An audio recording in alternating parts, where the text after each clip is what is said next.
Hello and welcome to the Handicapable Black Woman Throne Room. My view of humanity is a whole new tea. First, I'll start off by saying hi. How are you guys?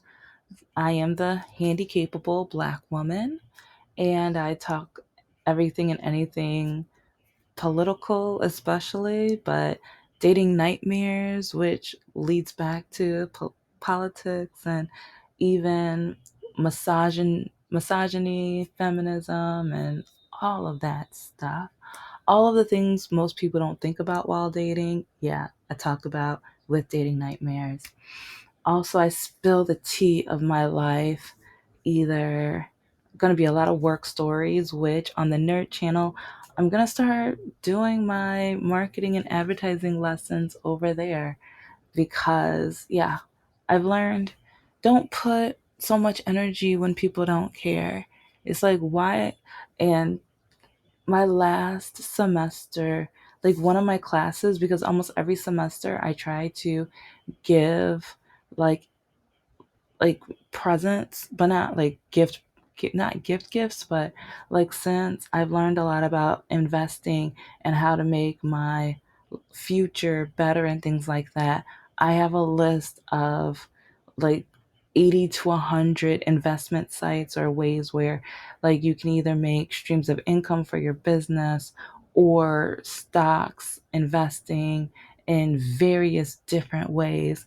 And so depending on how hard the class works, I'll kind of make a list of like, oh, okay, it's like I'll give them like maybe this, and this. And well, one of my classes, yeah, let's just say they didn't get a thing. They didn't get a single one. And I told them it's like I wanted to give the people in the front, but I know there's one of my students who has a huge crush on one of the students who was so lazy.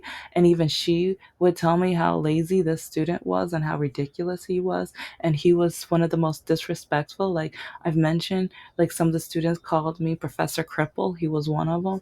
And so, but at the same time, like she would try to, yeah.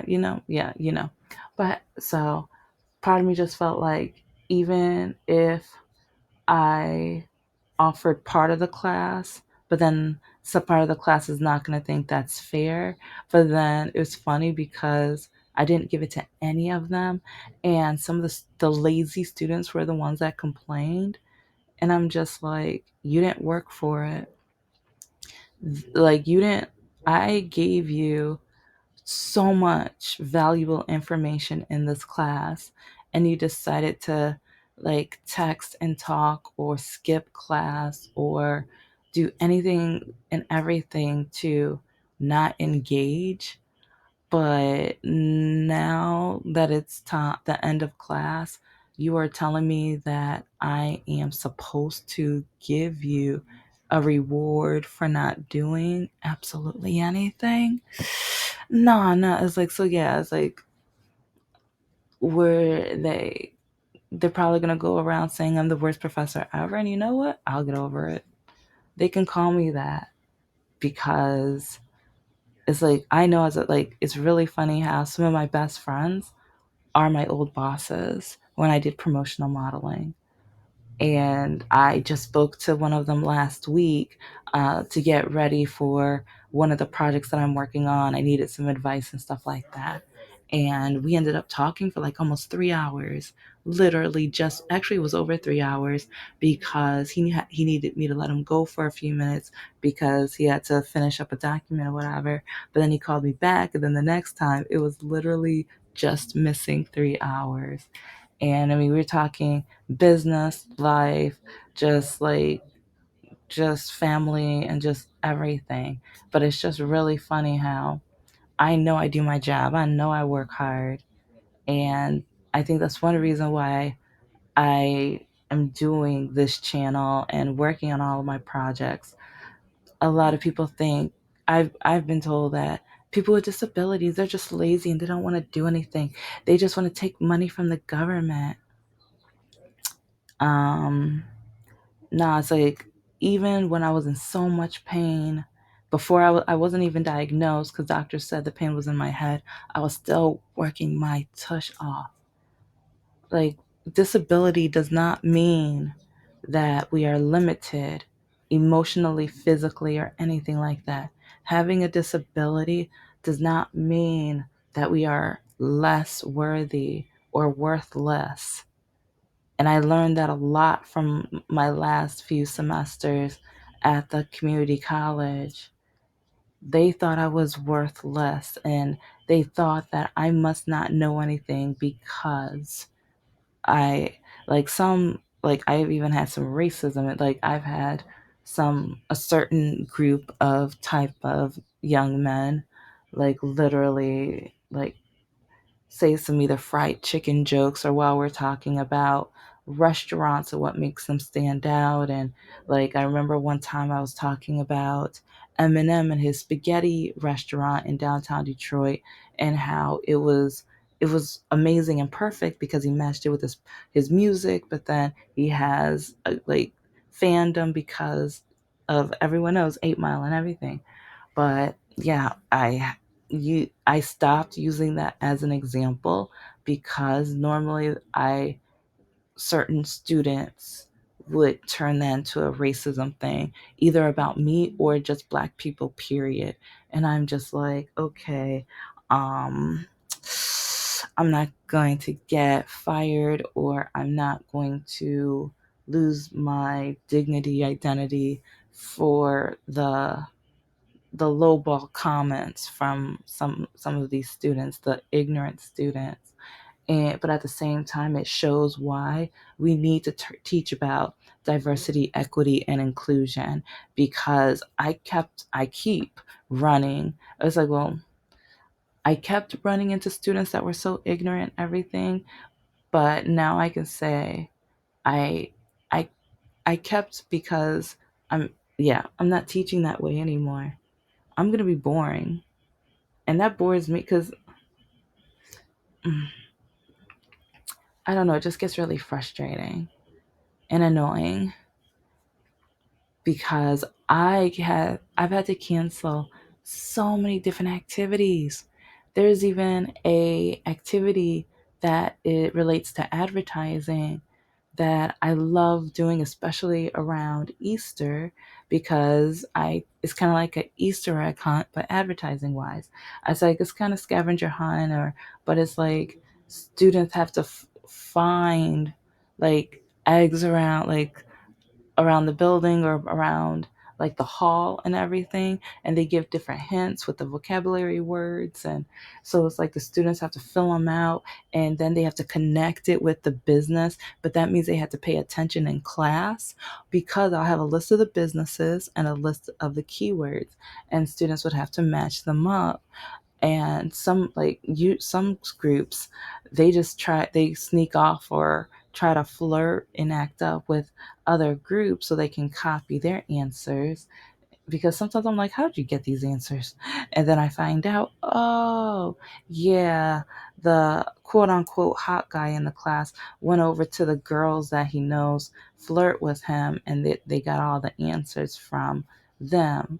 That is like half of them are still wrong, which then I find out one of the girls on purpose gave him the wrong answers. So then I would have high five her. And some people are like, why would you do that? It's like, no, work smarter, not harder. And it's like she knew what they were doing. She knew that he was just using them in order for him to get a higher grade for something he did not deserve. How is that right? How is that right? And he believed any answer. So, I mean, if he had paid attention in class, he would have at least second guessed some of them. But his group did such lackluster, such poor, like, they did not care. And so anything they said, he wrote down. And so, and the way that group, like, and it's funny, like, almost all of the groups is usually the students who put me down for being a woman, a person of color, or my disability.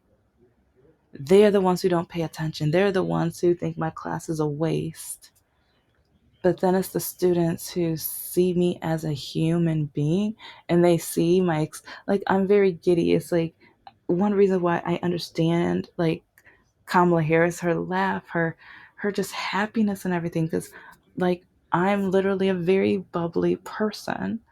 And so when people put her down for her laughter, I'm just like, she's living a happy life. How are you putting someone down for being happy, for laughing? And it's like, and I've noticed usually, like, I'm not saying all Republicans, because yes, I'm hard on Republicans because yeah, most of them are the ones who bully me or tell me that black people are the reason our country are the issues and the reason our country is the way it is. And they talk about the immigrants and people of color, and then oh, people with disabilities are just lazy and they want to stay at home and do absolutely nothing. They're just this and that or whatever, and they need to stay. But then the other part says people with disabilities just need to stay home. Why do they go out? Why are they shopping? They could just stay home and have someone else take care of them. Excuse me? Mm. And it's just mind boggling because even students who try to like know my personal bit, because like, and like with my advertising and marketing class, when I talk about products and stuff, sometimes I'll say, oh well, I can relate because I fit this demographic. So my students know that I have never been married, no kids or anything like that. But then I have male students who, they're like, don't you know it's almost too late for you? I've had that happen once or twice. Or, so you must hate kids. So why are you teaching us? And then I'm like, are you a kid? Are you a kid? And then they want to take out back their words because they realize, like, yeah, you're calling yourself a kid, but I was like, I think you're about to graduate next semester. Yeah, but you're calling yourself a kid. So, you're 20. Yeah, and it's like they're not even just 18, 19, they're 20. But they want me to call them a kid. But then they want me to call them a kid, but treat them like an adult. But then they want to have fun like a kid. But then when I create the activities to have fun, but you have to have paid attention in class, they blame me because they just think the activity should only be fun and no educational component connected to it. And why did I bring all of that up? Especially like, because with the whole disability community, like I said, everyone usually has lower expectations for us. And yes, I wasn't officially included into it until I was in my mid 30s. But I always knew there was something off, but no one would allow me to investigate and get the proof that I needed. And so I all of my life I kept hearing people talk about people with disabilities, some good, a lot of bad, and a lot of my friends, even in college, who have disabilities and things like that. I remember one, he would always ask me because whenever I would see his wife and him, it's like I would be so like they were such a sweet and beautiful and loving couple. And I just sometimes I remember he would ask me, he was like, you don't have to spend this much time. It's like, oh, it's like we love our conversations with you, but sometimes we feel bad that we're taking you away from A, B, and C or whatever. And I'm just like, I only see you guys like once or twice a month. It's like I love whenever I get to bump into you guys. And I don't know, it's just I want I want everyone to feel like when they have a chance to talk to somebody, they can talk to them for hours and take like and not feel like they are stealing time, but they are embracing time. But as someone with a disability, or now officially with my disability, I understand what he was talking about, especially with dating, because a lot of men pretend like I'm good enough until, even though I tell them about my disability, I tell them I use a walker and I have a scooter, and I try telling them about how doctors ignored me and so my condition got worse and everything.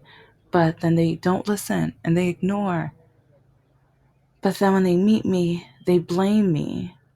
I just told the story and I think I uploaded it. If not, it'll be soon.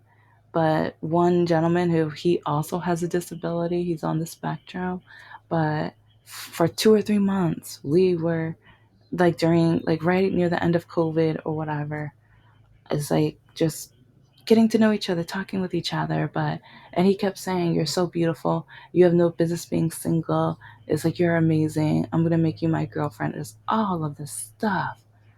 And at first, I didn't think it was love bombing. I just thought, you know what, another guy with a disability who understands someone else with a disability, and we talk for hours and everything. It just, but then all of a sudden, he is the one that could not wait to drive me home and tell me, "You just need to stay at home. You just need to get on disability and never go out. You should." And part of me was just like, what? It's like, I mean, no matter the disability, we should all be able to live our lives and live a life. But I was just like, you act like I can't do anything. I have a walker. Like, you got mad because you don't have like, with a railing for your stair. So I need, like, and I told him this.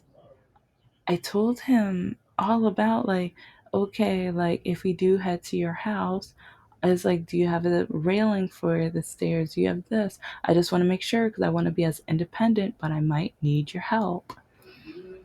And oh yeah, yeah, yeah, whatever. Like, yeah, we'll be all set. We'll be all set. But he wasn't listening. I think he just made it up in his head how, oh yeah, she has a disability, but yeah, she'll move around. Oh, we have a great conversation. Oh, it must not be that bad because look how easily it is to talk to her and everything. He painted a picture that was fiction. He wasn't able to soak up my reality. And so the entire car ride, even pulling him into the driveway, telling me that I I have no business being in public. And now it's like, with that,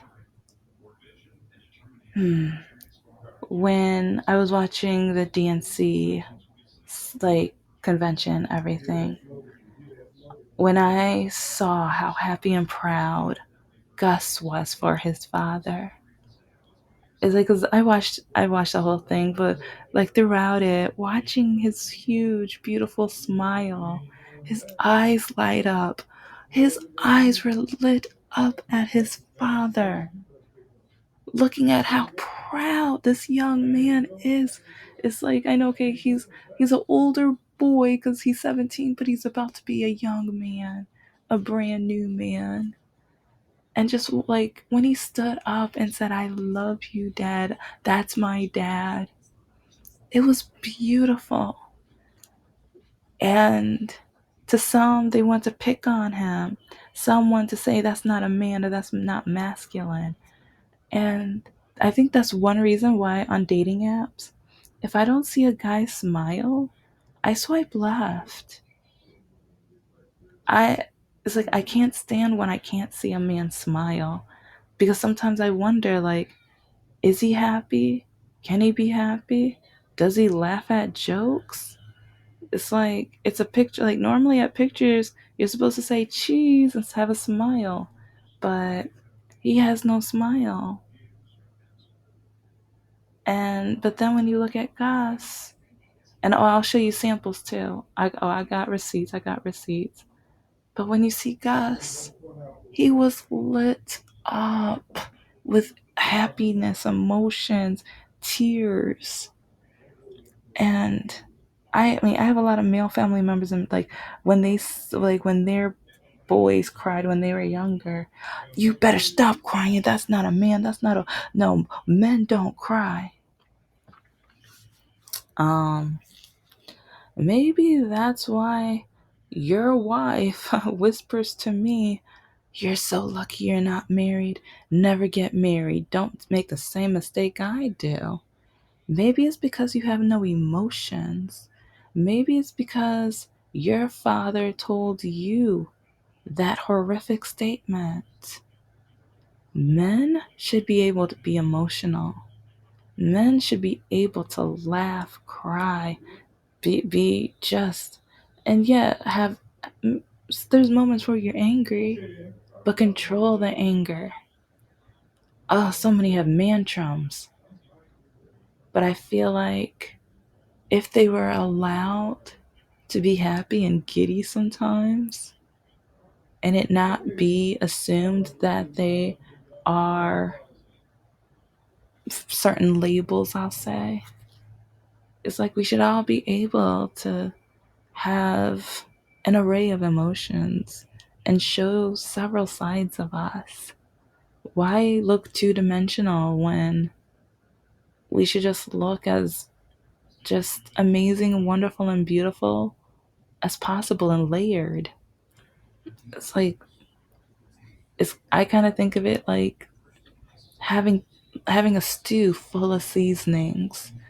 It's like maybe the sage is like you're kind of a little petty, or having the time where maybe you enjoy just timeless of opportunities, or ginger. Sometimes you're kind of like spicy, and cinnamon is just like having just all of these types of things. And then they'll put a little jalapeno for those times that you said you were going to possibly burn something down, but then your friend like it, because that's what good friends are for. They pull you to the side like, don't do it, don't do it, don't do it. So yeah, having a full array of seasonings, emotions, attitudes, and just layers of self.